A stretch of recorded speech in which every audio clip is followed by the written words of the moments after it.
Have you ever wondered how software is designed? Welcome to the fascinating world of software design, where creativity meets functionality. Software design is the process of conceptualizing a plan or blueprint for a software system that aligns with specified requirements.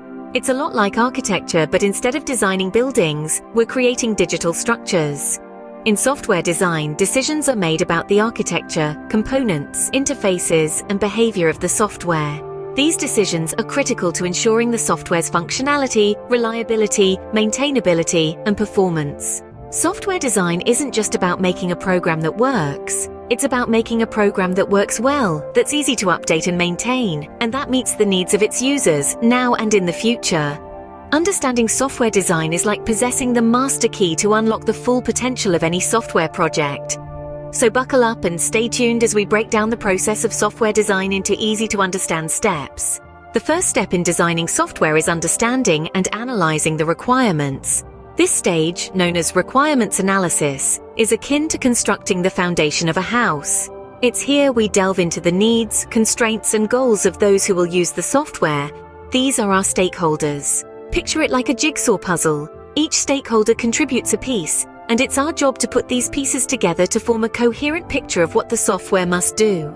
The process involves gathering detailed information about the system to be developed, identifying the problems it's intended to solve, and defining its scope. It's about understanding who will use the software, what they will use it for, and under what conditions they will use it. We then document these requirements in a clear, concise, and structured manner. With a clear understanding of the requirements, we can move on to the next stage, architectural design. Once the requirements are clear, it's time to define the overall structure of the software system. This process is known as architectural design. It's like creating a blueprint for a building. It's about deciding how the software system will be structured and how its major components will interact with each other. Think of these components as the rooms in a house. Each one has its own specific function, and they all need to work together to make the house a comfortable place to live. The architectural design process also involves choosing the right styles and patterns. Just as an architect might decide to use a certain style for a building, such as modern or classical, a software designer might choose a layered architecture or a client-server architecture, depending on the needs of the software system. The architectural design provides the blueprint for the software system. Now, let's design the individual components. Next, we dive into the details with component and interface design. In the grand scheme of software design, these two aspects play a pivotal role, laying the foundation for the software's functionality and interaction. Let's start with component design. This is where we design individual software components, modules, or classes. Each component should have a well-defined responsibility and should interact seamlessly with other components. The goal is to ensure cohesion, meaning each component should have a single, well-defined purpose. At the same time, we aim for loose coupling. This means the components are independent and can be changed or updated without affecting others. It's like a well-oiled machine, where each part does its job without interfering with the others. Now, let's shift our focus to interface design. If components are the building blocks of our software, interfaces are the glue that holds them together. Interfaces define how components communicate with each other. They specify the methods, parameters, and data exchanged between interfaces. But designing interfaces isn't just about defining methods and parameters. It's also about following the principles of encapsulation and information hiding. Encapsulation is all about bundling the data and the methods that operate on that data into a single unit. Information hiding, on the other hand, is about hiding the internal workings of a component, exposing only what's necessary. Both these principles help minimize dependencies and increase modularity, making the software design more robust and maintainable. In essence, component and interface design is like designing a city. Components are the buildings, each with its own purpose and design. Interfaces are the roads and bridges connecting these buildings and facilitating interaction. And principles like cohesion, loose coupling, encapsulation, and information hiding are the city planning guidelines, ensuring the city is well organized, efficient, and easy to navigate. With the components and interfaces designed, we can now focus on designing the data model and database schema. This is where we decide how to store and manage the data that our software will use. But that's a topic for another time, so stay tuned. Data and algorithm design are essential for the functionality and performance of the software system. Let's dive into the world of data design first. This is where we create the data model and database schema. Think of the data model as the blueprint that defines how data is collected, stored, and used in the system. It details the data structures, entities, attributes, and relationships. The database schema, on the other hand, is like a map of this data model, providing a visual representation of how all these elements interconnect. In addition to creating the data model and schema, data design also involves ensuring data integrity, consistency, and security. Data integrity means that the data in our system always maintains its accuracy and consistency over its entire lifecycle. Data consistency, meanwhile, ensures that all instances of data across the system reflect the same values. And of course, data security is paramount. We need to protect our data from unauthorized access and breaches, keeping it safe and secure. Now let's shift gears and move on to algorithm design. This is where we get down to the nitty-gritty of how our software system operates.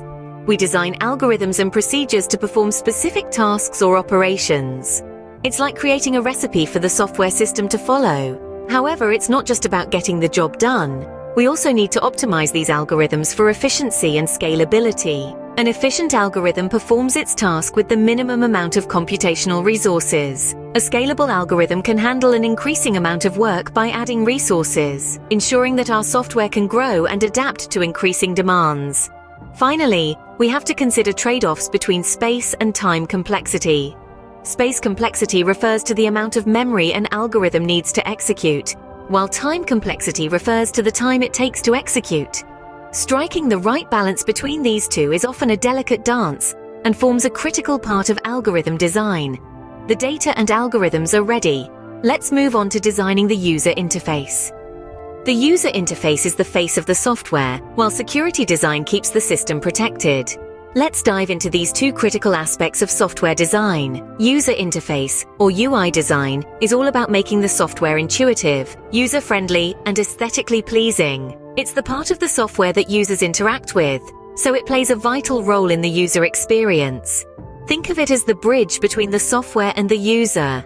It's about making complex systems approachable and easy to navigate, even for non-technical users. UI design involves careful consideration of elements like layout, color schemes, typography, and interactive elements like buttons and forms.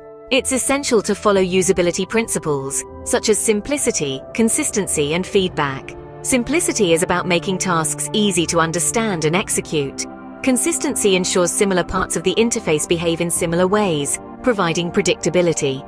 Feedback, on the other hand, is about letting the user know what's happening, whether their action was successful or if there's an error.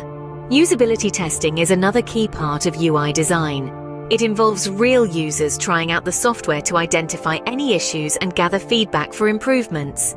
This iterative process helps refine the design and ensure it meets user needs. Now, let's shift gears and discuss security design. In a world where data breaches and cyber attacks are increasingly common, security should be a top priority in software design. It's about incorporating measures to protect the software system from unauthorized access and other security threats. This involves implementing various security mechanisms. Authentication verifies the user's identity, ensuring only authorized individuals have access. Authorization determines what those authenticated users are allowed to do within the system. Encryption, on the other hand, protects data in transit and at rest, making it unreadable without the correct decryption key. Security design isn't a one-time task, it's an ongoing process. As new threats emerge, the security design must be continually evaluated and updated to ensure the system remains secure. The user interface and security design are complete. Let's wrap up with performance design. The final step in software design is ensuring the software system meets performance requirements. This is where the rubber meets the road. The performance design phase is all about ensuring that your software can handle the load it's expected to bear. It's about response times, throughput, and scalability. To achieve this, we optimize. We refine the algorithms, making them sleek and efficient. We revisit our data structures, ensuring they are lean and purposeful. And we scrutinize our resource utilization, squeezing out every last drop of performance. Here, every millisecond counts. Every byte of memory matters. The aim is to create software that not only does what it's supposed to do, but does it quickly, efficiently, and at scale. And that's a wrap on software design. Remember, a well-designed software system is functional, reliable, maintainable, and efficient. Until next time.